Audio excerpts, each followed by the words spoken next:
হ্যাঁ, the TMC সন্তুষ্ট নন। স্বয়ং ভগবানের ওপর থেকে নেমে এলে তৃণমূলকে সন্তুষ্ট করতে পারবে না। ধারাবাহিকভাবে তারা সংসদে আক্রমণ করে চলেছে নির্মলা সীতারামনকে, বিজেপিকে, দেশের প্রধানমন্ত্রীকে।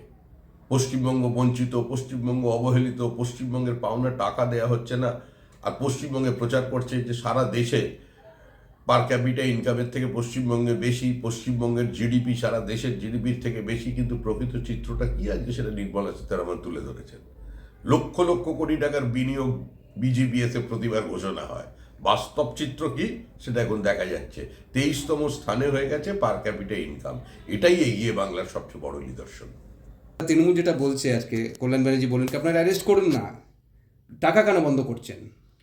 যখন অ্যারেস্ট হওয়ার সময় হবে তখন নিশ্চয়ই অ্যারেস্ট হবে।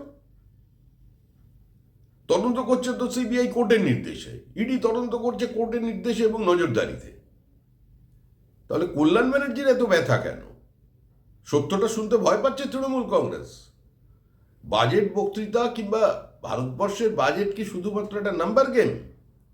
উনি বলছেন সংখ্যা কমেছে, তখন স্বপ্নের খিচুড়িতে কতটা ঘি মেশাতে পারবেন সেটা তাদের ব্যাপার। তবে একটা বিষয় নিশ্চিত, যে ভাই গেছে, দিদি ভাইও যাবে।